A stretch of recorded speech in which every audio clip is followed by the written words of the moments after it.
Tenemos a Venezuela causando problemas. Siguen enviando drogas a nuestro país, Venezuela.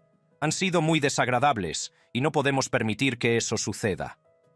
Poco después de esta entrevista, Donald Trump respaldó sus palabras con medidas contundentes y desplegó destructores de la Armada y miles de marines hacia Venezuela. En la actualidad, más de 500 miembros y asociados del cártel de Maduro se encuentran entre rejas. En este video, revelaré cómo lo logró Estados Unidos, qué significan realmente estas detenciones y por qué muchos creen que el cártel de Maduro se está acercando peligrosamente a un enfrentamiento militar con Estados Unidos. El imperio del cártel se desmorona. El mundo observó conmocionado cómo los titulares aparecían en los medios internacionales en agosto de 2025. Estados Unidos había lanzado su golpe más devastador hasta la fecha contra lo que los funcionarios denominan una de las organizaciones criminales más peligrosas del planeta. Pero no se trataba de una redada antidroga típica. Se trataba del desmantelamiento sistemático de lo que las autoridades estadounidenses afirman que es una organización narcoterrorista disfrazada de gobierno. El supuesto Cartel de los Soles de Venezuela bajo el mando de Nicolás Maduro. El alcance de la operación fue impresionante. Mientras las redes sociales se llenaban de afirmaciones de que se había capturado a más de 500 miembros del cártel, la realidad resultó ser más compleja, pero igualmente dramática. Estados Unidos había detenido efectivamente a más de 2.700 miembros y asociados del Tren de Aragua, una banda venezolana presuntamente apoyada por el régimen de Maduro, desde principios de 2025. Se dice que las personas detenidas son líderes, miembros y asociados del Tren de Aragua. Los cargos incluyen tráfico de armas de fuego, tráfico de drogas y un bárbaro complot de asesinato por encargo en el que varios de los acusados acordaron matar a 2 personas. La joya de la corona de esta campaña no fueron solo las detenciones masivas. Fue la evisceración financiera de los líderes del cártel y la presión militar sin precedentes que se ejerció sobre la propia Venezuela.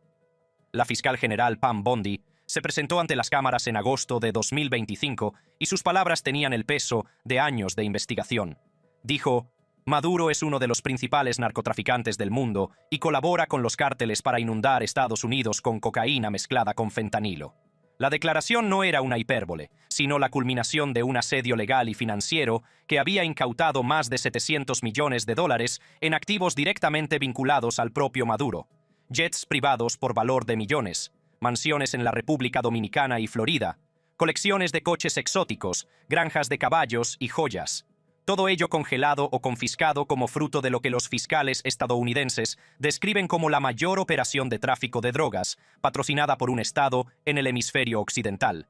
Según la inteligencia estadounidense, el origen de este imperio criminal se remonta a finales de la década de 1990 bajo el gobierno revolucionario de Hugo Chávez. El Cartel de los Soles, llamado así por las insignias solares de los uniformes militares venezolanos, supuestamente comenzó como corrupción fronteriza, pero evolucionó hasta convertirse en algo mucho más siniestro. Para cuando Maduro heredó el poder en 2013, las autoridades estadounidenses afirman que había transformado a Venezuela en lo que ellos llaman un narcoestado, donde las instituciones gubernamentales supuestamente protegen operaciones de tráfico de drogas por valor de miles de millones de dólares al año. La supuesta estructura del cartel parece un plan para la corrupción institucional. Altos mandos militares venezolanos, jefes de inteligencia, legisladores e incluso jueces del Tribunal Supremo están acusados de crear una red coordinada que facilita el tráfico de cientos de toneladas de cocaína al año. La sofisticación de la operación supuestamente va mucho más allá de los simples sobornos fronterizos. Los fiscales estadounidenses describen una logística de nivel militar: sistemas de radar desactivados para los vuelos de drogas, buques de guerra que escoltan a los barcos de tráfico y códigos de aeropuerto proporcionados a los contrabandistas para imitar los vuelos comerciales legítimos. Pero quizás lo más condenatorio son las supuestas alianzas internacionales que transformaron una red de tráfico regional en una amenaza global. Las acusaciones estadounidenses detallan las asociaciones con las guerrillas de las FARC de Colombia, a las que se les proporcionaban armas y refugio a cambio de cocaína. La relación supuestamente va más allá de los negocios. Los fiscales afirman que el cártel de Maduro armó a las FARC con ametralladoras y lanzacohetes, apoyando directamente el terrorismo mientras se beneficiaba del caos. La conexión mexicana resultó igualmente explosiva. Los vínculos con el famoso cártel de Sinaloa supuestamente crearon una vía de distribución que inunda las calles estadounidenses, no solo de cocaína, sino también del mortal fentanilo, que mata a más de 100.000 estadounidenses al año. A través de estas alianzas, Venezuela se convirtió presuntamente en el nexo de un imperio transcontinental de la droga que los funcionarios estadounidenses describen como una amenaza existencial para la seguridad nacional. Sin embargo, los tentáculos del cártel se extienden mucho más allá del tráfico tradicional de drogas. La aparición del Tren de Aragua, una banda venezolana que se ha extendido por toda América Latina y Estados Unidos, representa lo que los fiscales denominan el brazo armado del cártel. Esta organización, que supuestamente opera bajo la protección del gobierno de Maduro, ha sido vinculada con la trata de personas, la extorsión, el asesinato y el tipo de control territorial que suele asociarse con los cárteles mexicanos. Cuando las autoridades estadounidenses anunciaron que habían identificado a más de 100 miembros confirmados del Tren de Aragua entre los migrantes, con 500 más como personas de interés, quedó claro que la influencia del cártel se había extendido mucho más allá de las fronteras de Venezuela. El imperio financiero que sustenta esta red criminal supera la imaginación. Más allá de los 700 millones de dólares en activos incautados vinculados a Maduro, los investigadores han rastreado más de 450 millones de dólares incautados a los asociados del cártel desde 2017. La operación de lavado de dinero supuestamente involucra desde la manipulación de criptomonedas hasta imperios inmobiliarios que abarcan varios países. El empresario venezolano Samark López Bello, sancionado por sus vínculos con el régimen, controlaba empresas valoradas en 511 millones de dólares en varios países, todas ellas presuntamente construidas con las ganancias de la droga y la corrupción. Los presuntos delitos del cártel van mucho más allá de la corrupción financiera y se adentran en el ámbito de la violencia sistemática y los abusos contra los derechos humanos. Las investigaciones de la ONU documentan más de 245 ejecuciones extrajudiciales y torturas generalizadas bajo el régimen de Maduro, en las que las fuerzas de seguridad a menudo se solapan con las operaciones del cártel. La represión tras las elecciones de 2024 se saldó con al menos 25 asesinatos y más de 2.000 detenciones arbitrarias, ya que el régimen supuestamente utilizó tanto a las fuerzas de seguridad del Estado como a representantes criminales para reprimir a la oposición. Sin embargo, el gobierno venezolano rechaza vehementemente estas acusaciones. El ministro de Relaciones Exteriores, Iván Gil, ha calificado la recompensa por Maduro como patética y propaganda política, acusando a Estados Unidos de fabricar pruebas para justificar la intervención.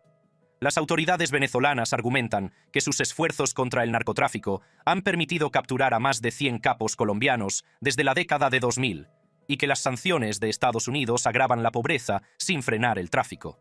Enmarcan toda la narrativa como una invención imperialista diseñada para justificar un cambio de régimen. Esta defensa encuentra cierto apoyo entre los analistas independientes. Inside Crime, una respetada organización de investigación criminal, sostiene que las sanciones de Estados Unidos caracterizan erróneamente al Cartel de los Soles como una entidad jerárquica, sugiriendo que se describe con mayor precisión como redes descentralizadas de corrupción en lugar de una organización criminal unificada. Señalan que las pruebas de tráfico directo por parte de figuras destacadas como Maduro siguen siendo circunstanciales, y enfatizan en cambio su papel en la concesión de concesiones y protección criminales. La controversia se agrava cuando se examina el contexto geopolítico. Estas acusaciones surgen en medio de la peor crisis política de Venezuela en décadas, tras la controvertida victoria electoral de Maduro en 2024, que fue ampliamente rechazada por considerarse amañada. Estados Unidos, junto con el Reino Unido y la Unión Europea, ha impuesto sanciones y se ha negado a reconocerlo, tratando efectivamente a Maduro como un presidente ilegítimo. Este contexto plantea dudas sobre si las acusaciones de tráfico de drogas sirven a objetivos políticos más amplios que la aplicación de la ley.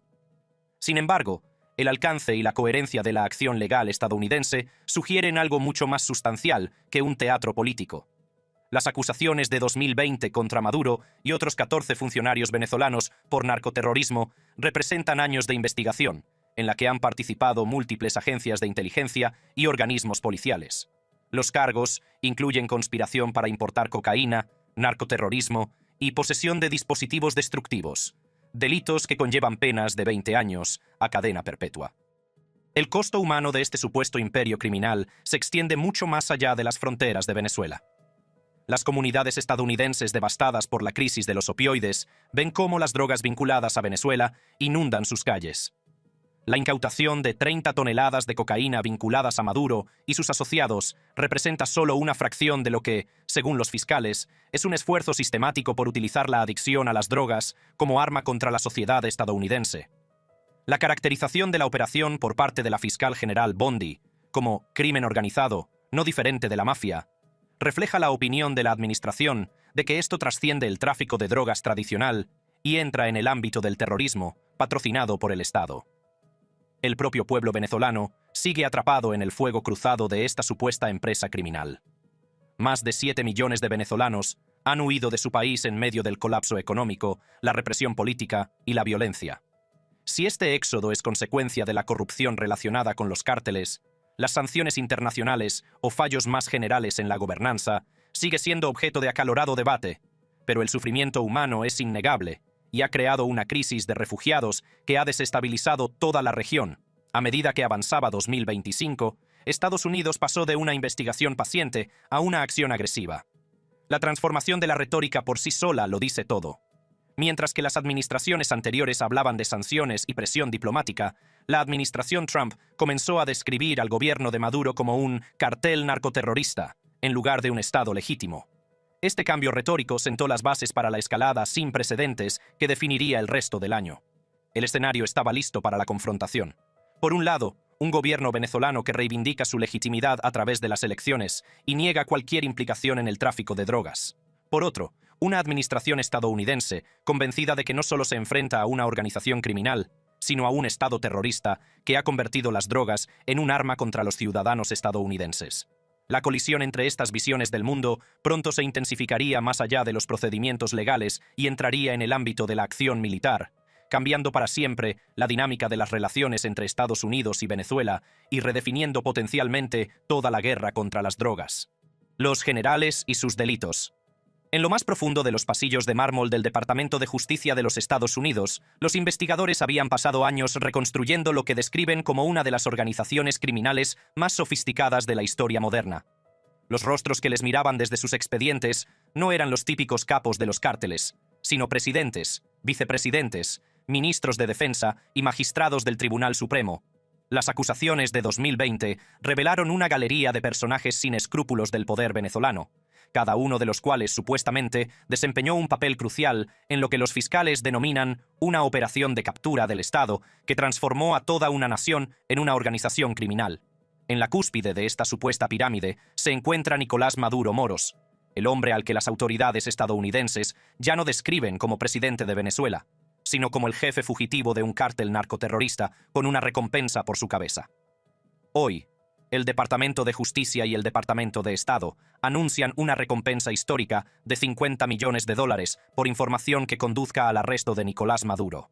La transformación de Maduro de conductor de autobús a presidente y presunto líder de un cártel parece un thriller político latinoamericano, excepto que las consecuencias son devastadoramente reales.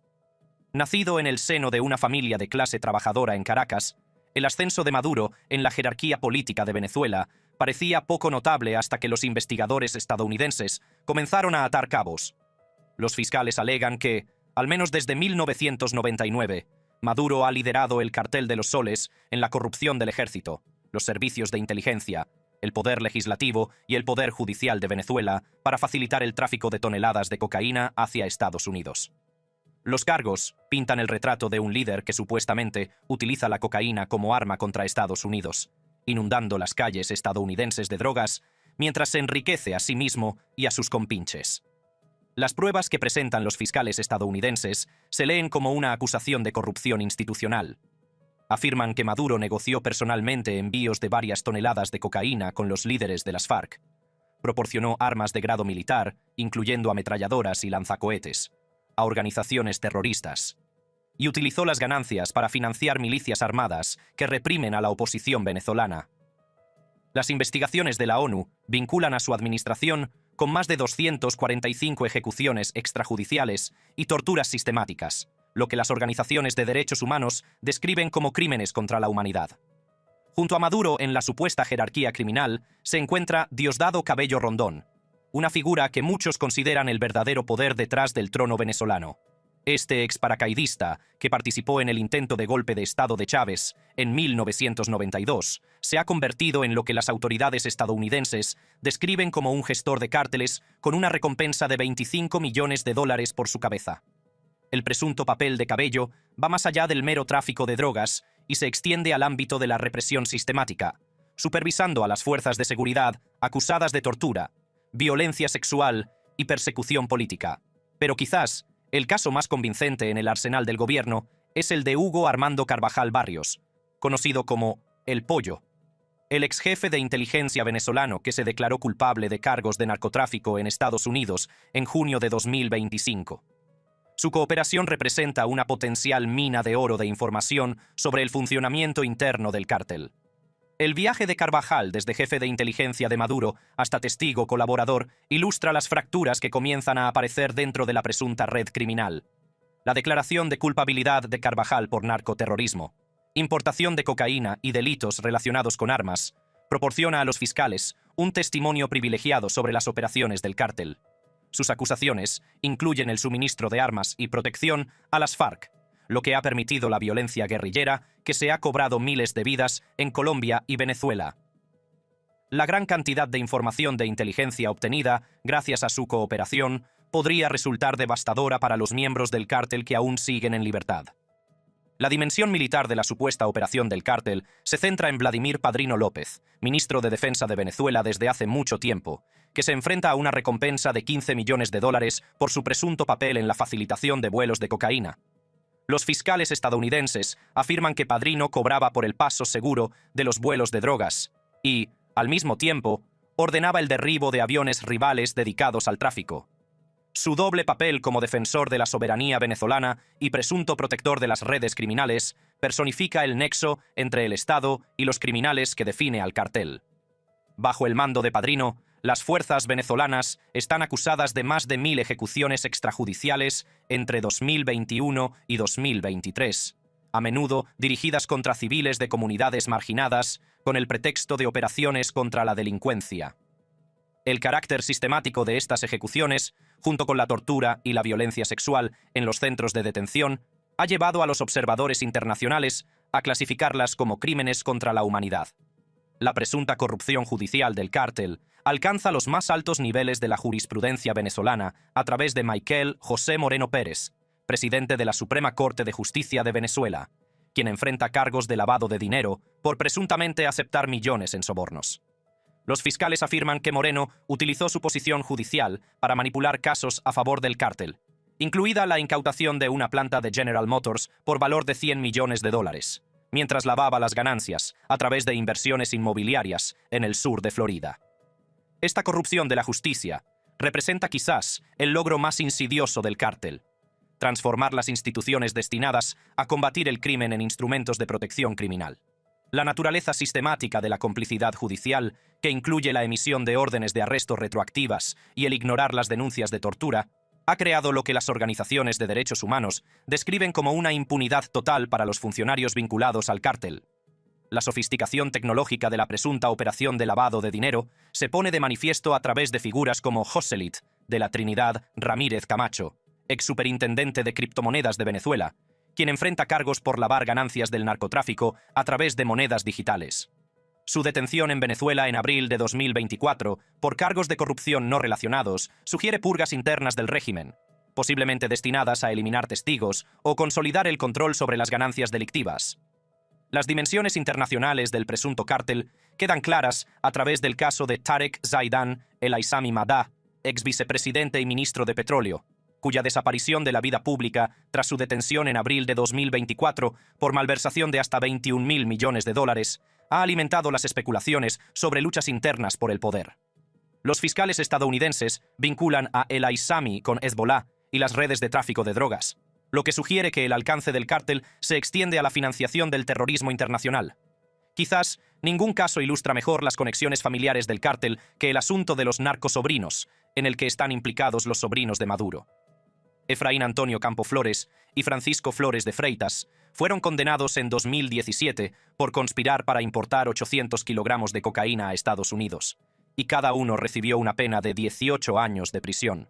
Su liberación en un intercambio de prisioneros en 2022 puso de relieve los supuestos lazos familiares del cártel, al tiempo que demostró la voluntad estadounidense de utilizar a los miembros capturados como moneda de cambio diplomática.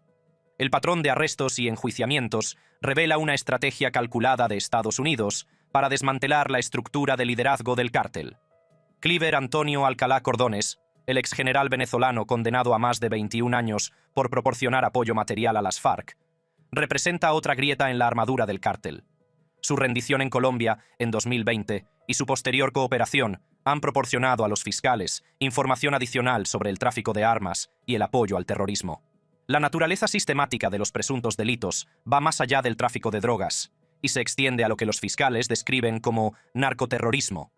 Las acusaciones detallan el suministro de ametralladoras, lanzacohetes y otro equipo militar a las FARC, lo que ha permitido ataques guerrilleros que han cobrado miles de vidas civiles. Esta transformación del tráfico de drogas en armas de guerra representa lo que los funcionarios estadounidenses describen como un ataque a la propia estabilidad regional. El presunto control del cártel sobre las instituciones venezolanas crea lo que los fiscales describen como un narcoestado, en el que las funciones delictivas y gubernamentales se vuelven indistinguibles. Néstor Luis Reverol Torres, ministro del Interior de Venezuela, se enfrenta a cargos por presuntamente alertar a los traficantes de las redadas policiales, al tiempo que supervisa a las fuerzas policiales acusadas de abusos sistemáticos contra los derechos humanos. La violencia asociada a las operaciones del cártel va mucho más allá de las disputas por el tráfico y se convierte en un terror estatal sistemático. Las represiones tras las elecciones de 2024 supusieron más de 2.000 detenciones arbitrarias, y las víctimas denunciaron torturas que incluían descargas eléctricas, palizas y violencia sexual. Los niños no se libraron. Amnistía Internacional documentó 129 menores sometidos a tortura y obligados a grabar vídeos autoincriminatorios bajo coacción. Las implicaciones internacionales de estos presuntos delitos han transformado la dinámica de seguridad regional. La expansión del Tren de Aragua por toda América Latina y hasta Estados Unidos representa lo que los fiscales describen como el brazo armado del cártel, que exporta los métodos criminales venezolanos a los mercados internacionales. Esta expansión transnacional ha provocado respuestas policiales en varios países, desde Colombia hasta Estados Unidos. Sin embargo, el gobierno venezolano sigue negando vehementemente estas caracterizaciones. Los funcionarios desestiman los cargos como pruebas fabricadas para justificar la intervención internacional, señalando su cooperación en pasadas incautaciones de drogas y operaciones contra el tráfico. El ministro de Relaciones Exteriores, Iván Gil, ha calificado las acusaciones estadounidenses como prueba del fracaso de la política de Estados Unidos, argumentando que las sanciones exacerban los mismos problemas que pretenden abordar. Algunos analistas independientes apoyan algunos aspectos de las negativas venezolanas. La evaluación de Insight Crime sugiere que el cártel puede ser menos jerárquico de lo que afirman las autoridades estadounidenses, describiéndolo más bien como redes oportunistas de corrupción que explotan la debilidad del Estado en lugar de representar una estructura de mando criminal unificada. Este análisis sugiere que, si bien la corrupción ciertamente existe, la etiqueta de cartel puede simplificar en exceso las complejas relaciones entre la delincuencia y la gobernanza. El costo humano de esta supuesta empresa criminal se extiende mucho más allá de las víctimas inmediatas y abarca a toda la sociedad venezolana. Más de 7 millones de venezolanos han huido de su país, lo que ha provocado la mayor crisis de refugiados del hemisferio occidental. Si este éxodo es consecuencia de la corrupción relacionada con el cártel, las sanciones internacionales, la mala gestión económica o la represión política, sigue siendo objeto de debate, pero la magnitud del sufrimiento humano es innegable. Los miembros del cártel que siguen en libertad continúan ocupando puestos de poder dentro del gobierno venezolano, creando lo que los fiscales describen como una organización criminal en activo. Su continuo control sobre las instituciones militares, de inteligencia y judiciales permite lo que las organizaciones de derechos humanos clasifican como crímenes sistemáticos contra la humanidad, al tiempo que protege operaciones de tráfico de drogas por valor de miles de millones de dólares al año. Las detenciones exitosas han requerido años de cooperación internacional. La extradición de Carvajal desde España demostró el alcance de Estados Unidos, mientras que las alianzas regionales permitieron operaciones transfronterizas. Aún así, la mayoría de los funcionarios acusados siguen siendo intocables, protegidos por la soberanía venezolana y aliados como Rusia y China.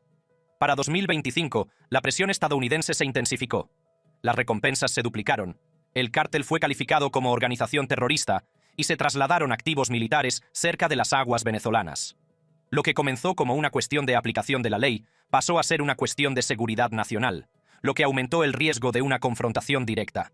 Las historias detrás de estas figuras, el ascenso de Maduro de conductor de autobús a narcoterrorista acusado, el cambio de Carvajal de leal a testigo, reflejan la enredada mezcla de poder, corrupción y crimen que define a Venezuela y la evolución de la guerra contra las drogas de Estados Unidos. Bloqueo naval y enfrentamiento final.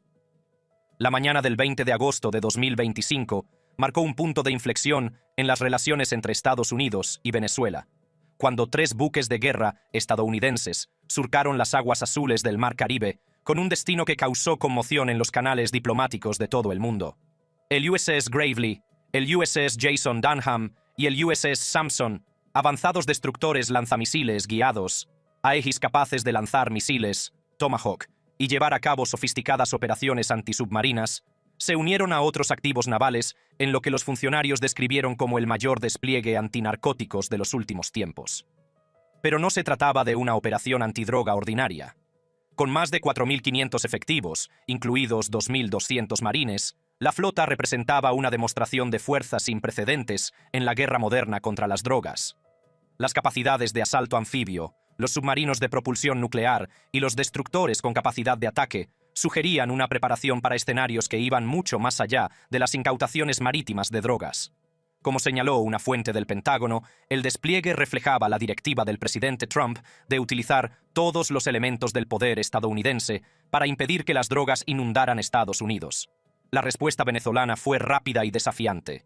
A las pocas horas del anuncio del despliegue naval estadounidense, Nicolás Maduro apareció en la televisión estatal anunciando la movilización de 4,5 millones de milicianos, una fuerza creada por Hugo Chávez para contrarrestar las amenazas externas.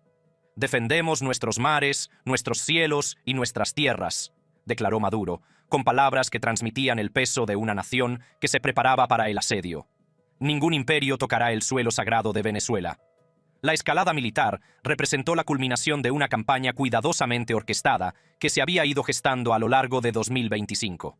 La designación por parte del Departamento del Tesoro del Cartel de los Soles como organización terrorista global, especialmente designada en julio, ya había cruzado un umbral significativo, lo que permitió el uso de herramientas militares tradicionalmente reservadas para el terrorismo internacional. La declaración del secretario del Tesoro, Scott Bessent, de que la medida cumpliría la promesa del presidente Trump de poner a Estados Unidos primero mediante la represión de las organizaciones violentas, supuso un cambio fundamental en la forma en que Estados Unidos abordaría el tráfico de drogas vinculado a Venezuela. La base jurídica de esta escalada se había construido metódicamente a lo largo de años de investigación y litigios. Las acusaciones de 2020 contra Maduro y 14 funcionarios venezolanos por narcoterrorismo sentaron las bases para tratar a Venezuela no como un Estado soberano, sino como una organización criminal. La duplicación de la recompensa por Maduro a $50 millones en agosto de 2025 reflejó lo que los funcionarios describieron como amenazas crecientes a la seguridad nacional estadounidense. La declaración de la secretaria de prensa de la Casa Blanca, Caroline Leavitt, de que el presidente Trump ha sido muy claro. Está dispuesto a utilizar todos los elementos del poder estadounidense para impedir que las drogas inunden nuestro país. Dejó pocas dudas sobre la voluntad de la administración de ir más allá de las medidas tradicionales de aplicación de la ley. El despliegue representó un retorno a la doctrina Monroe. Está dispuesto a utilizar todos los recursos del poder estadounidense para impedir que las drogas inunden nuestro país. Dejó pocas dudas sobre la voluntad de la administración de ir más allá de las medidas tradicionales de aplicación de la ley. El despliegue supuso un retorno al enfoque asertivo de la doctrina Monroe en materia de seguridad hemisférica, con implicaciones modernas que habrían sido inimaginables para los responsables políticos del siglo XIX. Las capacidades técnicas de las fuerzas estadounidenses desplegadas dibujaban un panorama de abrumadora superioridad militar. El sistema de combate Aegis, a bordo de los destructores, proporciona un avanzado seguimiento por radar capaz de monitorizar simultáneamente cientos de objetivos, mientras que los misiles de crucero Tomahawk ofrecen capacidades de ataque de precisión contra objetivos terrestres. La inclusión de submarinos de ataque de propulsión nuclear añadió una dimensión de sigilo, capaz de realizar vigilancia encubierta y potencial apoyo a operaciones especiales. Más inquietante aún, la escuadra anfibia que transportaba a 2.200 marines sugería la preparación para posibles operaciones terrestres. El USS San Antonio, el USS Iwo Jima y el USS Fort Lauderdale proporcionan apoyo con helicópteros, capacidad de desembarco de vehículos y el tipo de proyección de fuerza que suele asociarse a operaciones de cambio de régimen más que a la interceptación de drogas. Fuentes del Pentágono confirmaron que el Mando de Operaciones Especiales Norte de Estados Unidos había redirigido a aproximadamente la mitad de sus 300 efectivos a la planificación contra los cárteles, preparándose para posibles redadas a mediados de septiembre de 2025. Los preparativos defensivos de Venezuela revelaron la seriedad con la que el gobierno de Maduro se tomaba la amenaza estadounidense. El despliegue de 15.000 soldados bien armados y entrenados en los estados fronterizos con Colombia de Zulia y Táchira, complementado con barcos, aviones y sistemas de vigilancia mejorados, sugería la preparación para una guerra en múltiples frentes. La prohibición temporal de las operaciones con drones civiles, alegando temor a intentos de asesinato, reflejaba la paranoia del régimen sobre las capacidades estadounidenses. La comunidad internacional observó estos acontecimientos con creciente alarma. China condenó el aumento del poderío militar como injerencia extranjera en los asuntos regionales, mientras que la presidenta mexicana, Claudia Sheinbaum, rechazó firmemente cualquier presencia militar estadounidense en México, subrayando que nunca pondremos en riesgo nuestra soberanía. Colaboramos, pero nunca nos subordinamos. Las implicaciones regionales de la acción militar estadounidense se extendieron mucho más allá de Venezuela, amenazando con desestabilizar toda la cuenca del Caribe. Los aliados europeos se vieron atrapados entre apoyar los esfuerzos estadounidenses contra las drogas y oponerse a lo que muchos consideraban una escalada peligrosa. Francia prestó apoyo a la operación naval, mientras que otros miembros de la UE expresaron su preocupación por el precedente de tratar a gobiernos soberanos como organizaciones criminales. La división diplomática reflejaba una incertidumbre más amplia sobre la respuesta adecuada a la delincuencia patrocinada por el Estado en un mundo interconectado. Las implicaciones humanitarias de una posible acción militar se cernían sobre la crisis en escalada. La actual crisis de refugiados de Venezuela ya había desplazado a más de 7 millones de personas, lo que supuso el mayor desplazamiento en la historia del hemisferio occidental. El conflicto militar amenazaba con exacerbar esta catástrofe humanitaria y desestabilizar a los países vecinos que luchaban por acoger a los migrantes venezolanos. El presidente colombiano Gustavo Petro se encontró en una posición particularmente difícil, gestionando 15.000 soldados venezolanos concentrados en su frontera y manteniendo al mismo tiempo relaciones diplomáticas tanto con Venezuela como con Estados Unidos. Los llamamientos al diálogo de su gobierno reflejaban el temor de la región a que la escalada militar pudiera descontrolarse. Las implicaciones económicas del enfrentamiento se extendieron mucho más allá de los costos militares inmediatos. Las vastas reservas de petróleo de Venezuela, las mayores reservas probadas del mundo, con más de 300.000 millones de barriles, añadieron una dimensión de recursos al conflicto que, según los críticos, revelaba las verdaderas motivaciones estadounidenses. Los debates en las redes sociales reflejaron estas sospechas, y los usuarios discutieron si el despliegue representaba un auténtico esfuerzo contra las drogas o un intento encubierto de controlar los recursos energéticos venezolanos. El momento en que se produjo la escalada, en plena crisis política postelectoral de Venezuela, complicó aún más la percepción internacional de los motivos estadounidenses. La controvertida victoria electoral de Maduro en 2024, ampliamente rechazada por fraudulenta, proporcionó una justificación adicional a los funcionarios estadounidenses que argumentaban que se enfrentaban a un régimen criminal ilegítimo y no a un gobierno soberano. El papel de la cooperación en materia de inteligencia para permitir la escalada se hizo evidente a través de las revelaciones sobre la información proporcionada por figuras como Ovidio Guzmán, hijo de El Chapo. El papel de la cooperación en materia de inteligencia para permitir la escalada se hizo evidente a través de las revelaciones sobre la información proporcionada por figuras como los miembros capturados del cártel. La cooperación de Hugo Carvajal, que se declaró culpable de los cargos de narcotráfico en Estados Unidos en junio de 2025, probablemente proporcionó información crucial sobre las operaciones y las debilidades del cártel. Esa información privilegiada resultó invaluable para atacar no solo a individuos, sino a redes operativas completas. La dimensión tecnológica del enfrentamiento reveló las sofisticadas capacidades que ambas partes pusieron en juego.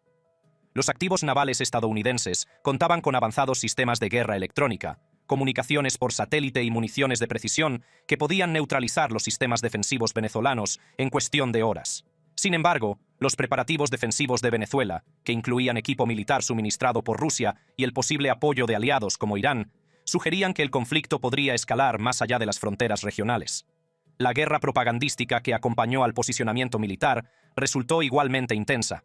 Los funcionarios estadounidenses enmarcaron el despliegue en términos de protección de las comunidades estadounidenses contra la cocaína mezclada con fentanilo que mata a más de 100.000 estadounidenses al año. Por su parte, los medios de comunicación venezolanos presentaron la llegada de la flota como una prueba de la agresión imperialista estadounidense, movilizando el apoyo popular a la resistencia contra la invasión extranjera. El componente de guerra financiera de la escalada continuó incluso mientras los activos militares se ponían en posición. La incautación de $700 millones en activos vinculados a Maduro representó solo la parte visible de un asedio financiero más amplio diseñado para estrangular las fuentes de ingresos del cártel. Las sanciones bancarias, el rastreo de criptomonedas y la congelación de activos crearon lo que los funcionarios del Tesoro describieron como una soga económica alrededor del cuello del régimen. La dimensión humana de esta confrontación en escalada quedó clara a través de las historias de familias venezolanas, atrapadas entre la represión del régimen y las sanciones internacionales. La violencia postelectoral ya se había cobrado decenas de vidas y había provocado miles de detenciones arbitrarias, con víctimas que denunciaban torturas sistemáticas y violencia sexual en los centros de detención. La perspectiva de un conflicto militar amenazaba con multiplicar exponencialmente este sufrimiento. Las organizaciones criminales regionales observaban estos acontecimientos con gran interés, reconociendo que la destrucción del cartel de los soles podría crear vacíos de poder que podrían explotar. Grupos como el ELN de Colombia y varios cárteles mexicanos habían establecido relaciones con redes venezolanas que la acción militar podría interrumpir, lo que podría desencadenar conflictos criminales más amplios en toda América Latina. Las evaluaciones de inteligencia sugerían que el régimen de Maduro conservaba una capacidad defensiva significativa a pesar de los años de sanciones económicas. La movilización de 4,5 millones de milicianos, aunque potencialmente exagerada con fines propagandísticos, representaba una capacidad sustancial de guerra irregular. Las tácticas de guerrilla urbana en las ciudades venezolanas podían hacer que cualquier invasión terrestre resultara extremadamente costosa, tanto en términos militares como civiles. El componente de guerra psicológica del enfrentamiento resultó igualmente sofisticado. Los funcionarios estadounidenses calibraron cuidadosamente su retórica para maximizar la presión y evitar al mismo tiempo amenazas explícitas de invasión que pudieran desencadenar una oposición internacional más amplia. La caracterización que hizo el secretario de Estado Marco Rubio de Maduro como el jefe de un cártel, en lugar de como presidente de Venezuela, ejemplificó esta cuidadosa estrategia de comunicación. Las respuestas venezolanas revelaron la conciencia del régimen de su vulnerabilidad. La prohibición temporal de los drones y el refuerzo de las medidas de seguridad fronteriza sugerían el temor a intentos de asesinato o a incursiones de operaciones especiales destinadas a decapitar a los líderes. Fuentes de inteligencia indicaron que se estaban preparando para una posible evacuación del gobierno a países aliados como Rusia o Irán. El papel de la sociedad civil venezolana en esta confrontación cada vez más intensa siguió siendo complejo y peligroso. Líderes de la oposición como María Corina Machado se habían escondido tras la represión postelectoral, mientras que las organizaciones de la sociedad civil se enfrentaban a una persecución sistemática. La perspectiva de una acción militar creaba riesgos adicionales para los civiles atrapados entre fuerzas rivales. Los esfuerzos internacionales para reducir la crisis por la vía diplomática se enfrentaban a obstáculos importantes. Las organizaciones regionales como la Organización de Estados Americanos seguían divididas entre los países que apoyaban la acción estadounidense y los que se oponían a la intervención militar. La parálisis del Consejo de Seguridad de las Naciones Unidas, debido a la oposición de Rusia y China a cualquier acción contra Venezuela, dejaba pocas opciones multilaterales para la resolución del conflicto. Las implicaciones económicas de un enfrentamiento militar prolongado iban mucho más allá de los gastos inmediatos en defensa. La posición de Venezuela como importante productor de petróleo significaba que el conflicto podía perturbar los mercados energéticos mundiales, afectando especialmente a los países dependientes del crudo venezolano. A medida que se acercaba el final de agosto de 2025, el mundo observaba cómo se desarrollaba un peligroso juego de riesgo en el Caribe. Los buques de guerra estadounidenses mantuvieron sus posiciones en aguas internacionales, llevando a cabo lo que los funcionarios describieron como patrullas antidrogas, al tiempo que demostraban su capacidad de ataque. Las fuerzas venezolanas permanecieron en alerta máxima, preparadas para lo que calificaron como un inminente intento de invasión. La resolución definitiva de este enfrentamiento seguía siendo incierta, ya que ambas partes parecían comprometidas con sus posiciones. Gracias por vernos. Si te ha gustado este video, haz clic en uno de los recuadros que aparecen en tu pantalla para ver más contenido similar.